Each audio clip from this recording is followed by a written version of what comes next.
جو بلدیاتی نظام ہے وہ 2001 سے بھی زیادہ پاورفل ہونا چاہیے، جو 2001 میں امپلیمنٹڈ تھا وہی ہونا چاہیے. جماعت کا بھی یہی مطالبہ کہ 2001 والا قانون جو ہے وہ بحال ہونا چاہیے. 2001 سے بھی زیادہ پاورفل. ہم نے اس کی کافی وزیر اعلیٰ سندھ اور وزیر بلدیات کے پاس بھجوائی تھی، اور ہم یہ سمجھتے ہیں کہ جو سندھ حکومت ہے اگر یہ سمجھتی ہے کہ بھائی یہ سندھ اسمبلی کا جو کام ہے، بھائی ہماری سندھ اسمبلی کام ٹھیک ہے، اس پہ سندھ حکومت بات، ہمارا کام فیصلہ اٹھانا نہیں ہے.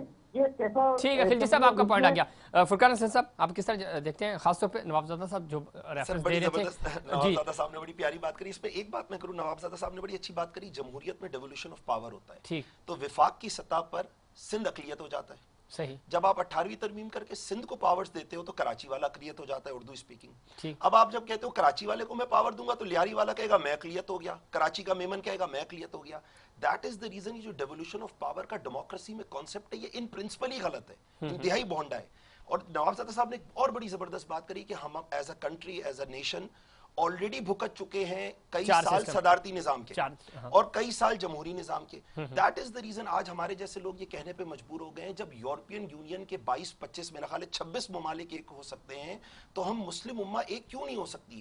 کیا درد ہے ٹونی بلیئر کو اور بش کو، اور ابھی پچھلے دنوں یہ پیوٹن صاحب نے کہا کہ جی یہ خلافت کی بات کرتے ہیں. تو بھائی خلافت کی بات اس لیے کرتے ہیں کیونکہ خلافت میں مسلم امہ ایک ہو جاتی ہے، اور اسلام کا ایک اپنا منفرد رولنگ سسٹم ہے جسے خلافت کا رولنگ سسٹم کہتے ہیں. اسلام کبھی بھی کسی اور ورلڈ آرڈر کے نیچے ڈیلیور نہیں کر سکتا. اسلام تو بذات خود ایک ورلڈ آرڈر ہوتا ہے. تو دیٹ از دا ریزن ہم بار بار کہہ رہے ہیں. ابھی پیوٹن صاحب کی میں نے ایک تقریر سنی، اس سے پہلے آپ نے بش صاحب کے منہ سے سنا ہوگا یہ خلافت کی بات کرتے ہیں. ٹونی بلیئر کئی دفعہ بول چکے ہیں. ابھی 1 مہینہ پہلے پیوٹن صاحب نے یہ کہا کہ جی فلانے ملک میں ہم نے حزب التحریر پہ پابندی لگا دی کیونکہ وہ خلافت کی بات کرتی ہے. تو آپ کو خلافت کی بات سے ایسا کیا درد ہے؟ آپ خود تو ایک ہو جاتے ہو، کرنسی ایک کر لیتے ہو، لیکن جب ہماری باری آتی ہے تو ملیشیا کا پام آئل ہم پہ بند کر دیتے ہو، سعودی عرب کا تیل بند کر دیتے ہو، یہ بول کر کہ اس بارڈر کے باہر تمہیں مال خریدنا ہے تو ڈالر لاؤ. تو دیٹ از دا ریزن ہم کہہ رہے ہیں صدارتی نظام بھی فیل ہو چکا، جمہوری نظام بھی فیل ہو چکا. اب یہ قوم اور امت خلافت کے نظام کی مان لیا بھائی. تو بندے تو یہی ہیں نا، یہی بندے سسٹم چلائیں جائیں، چاہے خلافت چلائیں اور یہ چاہے صدارتی یا آپ کا جمہوری نظام ہو. بندے تو کہیں نہ کہیں سے آتے ہی ہیں. بندے تو یہ بھی تھے، ان سے پہلے کوئی اور بھی تھے، لیکن فرق پتہ ہے کیا ہوتا ہے؟ جب بندہ اللہ سے جڑا ہوتا ہے نا تو دریائے فرات کے کنارے کتا مر جائے، حضرت عمر کہتے ہیں میں ذمہ دار ہوں. وہ یہ نہیں کہتے فرات کا میئر ذمہ دار ہے. فرقان صاحب وہ یہ نہیں کہتے ریاست مدینہ کا جو ہم نے یہ پوسٹر بنا کے انہوں نے چلایا، کام چلایا، اس پہ تو خان صاحب حکومت بنائی کہ میں ریاست مدینہ بنا رہا ہوں، پھر وہ کبھی چائنا کے ماڈل پہ کبھی ایران کے ماڈل پہ نکل گئے. تو ہم رو رہے ہیں ریاست مدینہ بنانے کے، صحیح کریں. کبھی یہ چائنیز ماڈل کی بات کرتے ہیں، کبھی یہ امریکن ماڈل کی بات کرتے ہیں، کبھی یہ سعودی ماڈل کی بات کرتے ہیں. یہ حقیقی حضرت عمر کے نظام کی خلافت کی بات ہی نہیں کرتے. یہ تو کہتے ہیں جی جمہوریت طرز کی مدینے کی ریاست ہوگی. جمہوریت تو ابو جہل کا نظام تھا. جمہوریت انسانی قانون سازی، انسانوں کی قانون سازی، میجورٹی کی بنیاد پر انسانوں کی قانون سازی اسلام میں ہو ہی نہیں سکتی. اسلام میں قانون سازی کی بنیاد اللہ اور اس کا رسول ہوتا ہے. دیٹ از دا ریزن آج پاکستان میں لوگ خلافت کی بات کر رہے ہیں. جناب صدیق الفاروق صاحب بہت سینئر سیاستدان ہیں، آپ سمجھتے ہیں چیزوں کو، کیوں انگلیاں اٹھائی جاتی ہیں جمہوری نظام ہو اور صدارتی، اب اسلامی صدارتی نظام کی بات ہو رہی ہے. جس طرح نواب زادہ صاحب کہہ رہے کہ 4 دفعہ ہم آزما چکے ہیں سسٹم کو. وہ ڈکٹیٹر کا سسٹم ضرور تھا لیکن پراپر جو سویلین صدر ہیں انہوں نے کبھی اس کو رول آؤٹ نہیں کیا. تو آپ سمجھتے ہیں کہ واقعی میں سسٹم خراب ہے؟ بندے اگر ہم جس طرح ابھی فرقان حسن صاحب کہہ رہے ہیں کہ جی خلافت ہونی چاہیے، تو بھئی بندے تو یہی ہیں. خان صاحب بھی یہی کہہ رہے تھے جی ہم ریاست مدینہ بنا رہے، لیکن بنا ہوا تو ہمیں کچھ نہیں نظر آیا. دیکھیے میں نے بڑی خوبصورت باتیں سنی ہیں، لیکن اسلام کے حوالے سے بہت سے جو ہیں یہ ذرا گونج ایکو ہے، ذرا اس کو دیکھتے ہیں. تو اللہ تبارک و تعالیٰ نے اپنے نبی خاتم النبیین صلی اللہ علیہ وسلم سے فرمایا وَشَاوِرْهُمْ فِي الْأَمْرِ، اے میرے رسول صلی اللہ علیہ وسلم اپنے صحابہ سے مشورہ کیا کریں. اور دوسری جگہ فرمایا مسلمانوں کے معاملات کے بارے میں وَأَمَرُهُمْ شُورَى بَيْنَهُمْ، مسلمانوں کے معاملات آپس کی مشاورت سے چلتے ہیں. تو اسلامی نظام کی بنیاد باہمی مشاورت ہے، اور ان سب کا سرتاج جو ہے وہ تقوی ہے، اللہ سے ڈر، جی اپنی اکاؤنٹیبلٹی. اور اسلام نے کوئی ایک واضح نظام ایسی صورت نہیں دی کہ صدارتی نظام غیر اسلامی ہے اور پارلیمانی نظام جو ہے وہ اسلامی ہے، یہ وہ غیر اسلامی ہے تو وہ اسلامی ہے۔ اس میں مشاورت کی روح ہو، خدا خوفی ہو اور انصاف ہو۔ اللہ کے بالکل دین کی قائم کی ہوئی حدوں کی روشنی میں جو ہے وہ معاملات چلائے جائیں تو وہ ریاست اسلامی ریاست ہوگی، اس کو آپ پھر خلافت کہہ سکتے ہیں۔ ٹھیک ہے صدیق الفاروق صاحب، اب لیکن آ جمود کا جائیے شکار ہے بات ہمارا معاشرہ ہمارے، اس وقت، اس کو کیسے ہاں، اس جمود کو توڑا جائے؟ کون سا؟ سر اس وقت پاکستان کا معاشرہ جو ہے، جب ہم اس کی بات کرتے ہیں، لوگ دیکھیں بیزار ہو رہے ہیں نا، تو اس جمود کو کیسے توڑا جائے تاکہ لوگوں کو یقین آئے پاکستان پیپلز پارٹی پہ، مسلم لیگ نون کے پولیٹیکل ہمارا جو سیٹ اپ ہے اس پہ یقین نہیں کرنے کو تیار۔ میں عرض کرتا ہوں جو نظام بن گیا ہے 1973 کا آئین، ہر ادارہ، جی ہر بندہ اپنے آپ کو، وہ عدالت ہو، صحیح، وہ انتظامیہ ہو، بیوروکریسی ہو، وہ سروسز یعنی مسلح افواج ہوں، ٹھیک ہے، پارلیمنٹیرینز ہوں، سب اپنے آپ کو اس کا پابند سمجھیں، اس کو اپنا پابند نہ بنائیں۔ کوئی یہ کہنے والا نہ ہو کہ یہ آئین کیا ہے، 4 کاغذ ہیں، میں جب بھی چاہوں اٹھا کے پھینک دوں، اس لیے کہ اس میں یہ کہا گیا ہے کہ قرآن و سنت سورس آف لا ہے۔ بالکل تو قرآن و سنت سورس آف لا ہو، اس سے رہنمائی لے کے آئین کو بالادست رکھ کے آئین کے مطابق چلیں تو کوئی خرابی نہیں ہوگی، سب ٹھیک ہو جائے۔ بالکل ٹھیک کہہ رہے ہیں نوابزادہ صاحب، آپ کس طرح دیکھتے ہیں؟ چونکہ وقت کم ہے، اگر ہم موجودہ حکومت کی بات کریں، سسٹم کی بات کریں اور تمام ہی پولیٹیکل پارٹیز کی، بلکہ سٹیک ہولڈرز کی جب ہم بات کرتے ہیں، ایک ویکیوم کریٹ کیا جا رہا ہے یا کریٹ ہو رہا ہے یہ زبردستی کا، یہ کیوں ایسا کیا جا رہا ہے کہ شاید سسٹم پہ ہی بھروسہ نہیں ہے، لوگ ہی ایماندار نہیں آ رہے، مطلب سب لوگوں کو ہم اس طرح دیکھ رہے ہیں اور کوئی نیا سسٹم آئے گا وہی اس ملک کو چلائے گا، یہ عجیب نفسا نفسی سی کیوں ہے؟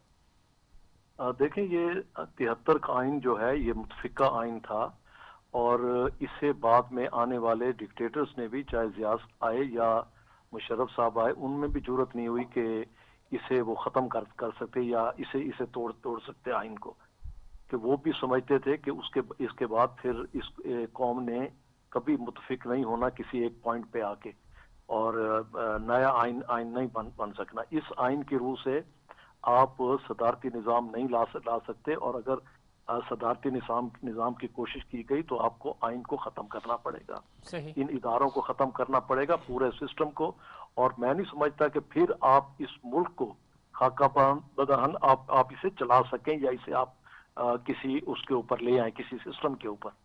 یہ آخری ہوپ ہے، یہ آئین 73 کا آئین۔ بالکل اصل مسئلہ یہ ہے کہ اس کی جو آئین کی روح ہے اس کے اوپر عمل کیا جائے، اور تمام جو ہمارے ادارے ہیں وہ آئین کی پاسداری کریں، اور آپ دیکھیں گے کہ سسٹم چل پڑے گا۔ جب آپ تیار ہی نہیں ہوں گے، ادارے تیار نہیں ہوں گے آئین کے اوپر عمل، ہر ادارہ دوسرے پہ ڈالے گا اور وہ کہے گا کہ میرے پر کوئی پابندی نہیں، آپ کریں۔ ٹھیک ہے، وقت ختم ہو رہا ہے، آخری پوائنٹ میں آپ سے چاہوں گا، 2023 میں چونکہ ترکی میں جو اس پہ پابندیاں تھیں 100 سالہ وہ ختم ہو رہی ہیں، اور ساتھ ہی ساتھ تھوڑا سا پاکستان میں اور خاص طور پہ اسلام آباد میں پی ٹی آئی کے جو حلقے ہیں اس میں یہ چیزیں بھی ڈسکس ہو رہی ہیں کہ طیب اردگان جس طرح کا یعنی اسلامک صدارتی نظام ہے اس طرح کا کوئی ماڈل انٹروڈیوس کرانے کی کوشش کی جا رہی ہے، کیونکہ حکومت یہ کہہ رہی ہے کہ ایسا کچھ نہیں ہے۔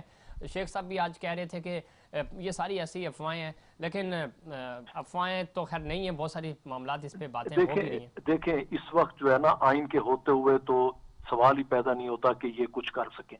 اب صرف مسئلہ یہ ہے کہ جو روزمرہ کے معاملات ہیں، جس طریقے سے قوم بیزار ہو رہی ہے، مہنگائی کی وجہ سے لوگ خودکشیاں کر رہے ہیں، بجلی اور گیس اور پیٹرول کی جس طرح ریٹس بڑھ رہے ہیں، اور پھر کھاد کی شارٹیج ہو رہی ہے، اب آٹے کا بحران پیدا ہو رہا ہے، سارا وہ اس پر سے صرف توجہ ہٹانے کے لیے۔ ٹھیک ہے راشد خلجی صاحب، آپ کیا سمجھتے ہیں واقعی اسلامی کوئی صدارتی نظام آنا چاہیے یا انہی لوگوں کو اسی آپشنز کے ساتھ آگے بڑھنا چاہیے؟ ہمیں جیسے بھی ہو، مسلسل 2008 سے ہم دیکھ رہے ہیں کہ کم از کم جمہوری حکومتیں کام کر رہی ہیں، جیسا بھی کر رہی ہیں چل رہی ہیں، یہی جو دیے جلیں گے تو روشنی ہوگی۔